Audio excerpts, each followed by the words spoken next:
Hello Design Basics! So you're going to start your Self-Portrait Grayscale project, and I'm excited for you because this is absolutely one of my favorite projects that we do in Design Basics. Now to start, let's talk about your learning goals. We want to make sure that in this project you're closely observing changes in grayscale, so you'll be looking at that original photograph and really looking for how the gray changes from light to dark. You're also going to replicate changes in grayscale with your acrylic paint, so you're going to try and mix your color and your value to match. And then lastly, you're going to replicate the shapes as best you can from the original photo. So now just do a quick little survey of your work area and make sure you have all the supplies that you need.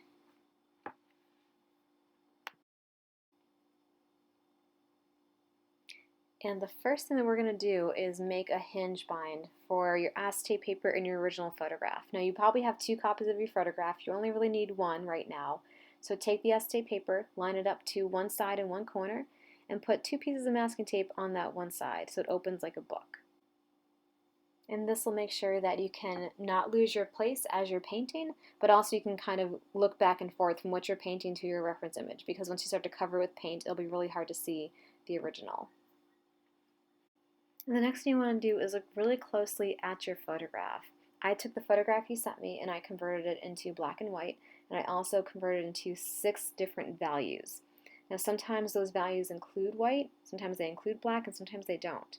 So this photo reference that I'm using of my baby, there's actually no white in the photograph. You can see that there's the white on the edge of the page, and then there's the lightest value I have in her face, and beyond that, there's actually no white in that image. Some of you might have white, some of you might not, but there should be, if you do have white or black, about 6 to 8 values that you want to identify in your photograph.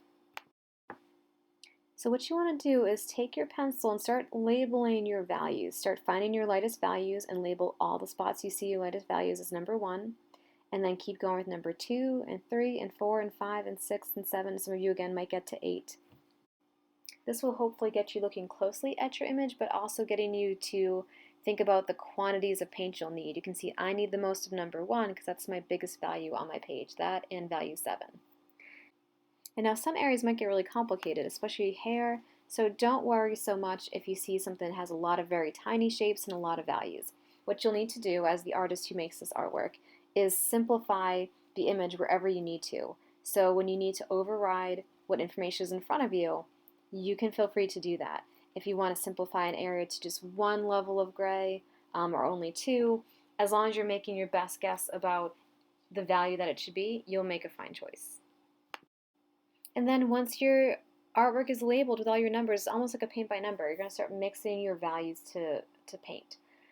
And I like to start with my lightest value, but you can start with whichever ones you want to. But a note for mixing your values: when you want to make your light gray, a couple of things to keep in mind. You'll see that I'm going to mix a gray here with white and only a very little bit of black. The surface area you're going to paint is not that large, so you're really not going to probably need any more paint than what's in those little containers I gave you. But you want to use your palette knife to thoroughly mix your values together. And you don't want to use a brush. A brush will give you uneven mixing and also ruins your brush. And as I mentioned, these brushes will be yours for the whole semester, so definitely use your palette knife. And that'll give you a really nice, even level of gray. And before you go ahead and paint with it, take that gray and see if it actually matches what's in front of you.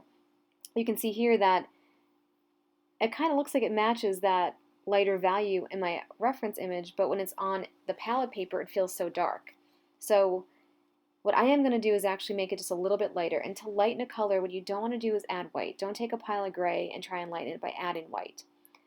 Make a new pile of white and add a little tiny bit of gray. That's going to go much better and work much faster for you. So once you start having your values mixed, all you're going to do then is flip your acetate back over and go ahead and start painting. Now the workspace I'm using in this little reference demo is really small. I would never have your artwork on your palette paper. I'm just doing this so it actually fits in my video screen. You would want to spread out a little bit more, give yourself some more room. And once you start painting, you might notice that, and I keep adding white to this, once you start painting, you might notice that your acetate curls just a little bit, because once you add that level of moisture to the plastic, it will react a little bit, and that's fine. It'll dry back to flat once you're all done with it. Now, your lighter values might need more than one coat. You might have to go back over and do that one more than once it's dry. And that's totally fine. You have plenty of time for this project.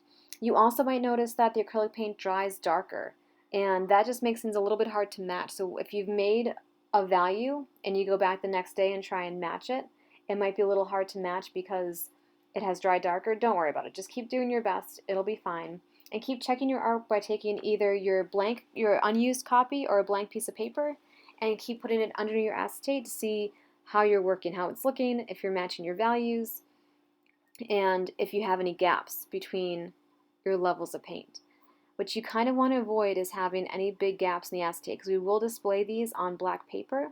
And if you have a lot of gaps on your acetate, then it will look a little bit unfinished and a little bit messy. And lastly, for those of you not used to using acrylic paint, make sure your brush never sits out for too long, because if it does sit out for too long, the paint will dry pretty fast, and then that brush won't be workable anymore. And like I said, these are your brushes for the whole semester, so you want to take really good care of them. So you can keep just adding in your values, doing your best to paint, and the more you clean off your brush, if you feel like your brush is getting a little unworkable, just dip it in your cup of water, wipe it down with a paper towel, and then you can always take either your extra photograph or a piece of extra paper and just slip it under your acetate to see how all your values are looking. And then when you're done, you're just going to take that artwork and all that extra acetate you're going to cut off on the paper cutter. So you'll notice the paper cutter, sorry, this was a little hard to film, but you'll notice the paper cutter has a grid that you can measure against and also has a ruler at the top. So you can put your acetate on that, find the 6-inch mark, because this is a 6 by 8 inches, cut off all the excess acetate, and then you're going to take the black paper and put your artwork in the center. The black paper is 8 by 10 and your work is 6 by 8, so you should have about a 1-inch margin all the way across. You'll take the rubber cement, put it on the shiny side with no paint, and we use rubber cement because you can remove stuff really easily with rubber cement.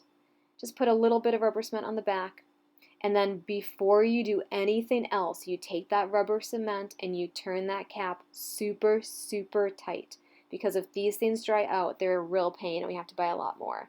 So make sure that cap is on super tight before you do anything else. And then once that's done, you can take your artwork, flip it over, put on that black paper, just give it a little bit of a push down so it adheres, and then also immediately when you're done, I know sometimes these are your faces, you might think I recognize you, but we have more than one teacher, as you know, working with your class, so make sure that you have your full name on the back, your year, and your advisory. And to submit this, just a reminder, you submit this by taking a photograph of your work and then uploading that photograph to Canvas. You'll also leave your physical copy next time you're in school. You'll leave it in school. But if you're completing this when you're at home, make sure you take that photograph and upload it to Canvas. And that is it. I hope you enjoy this project, and I cannot wait to see them.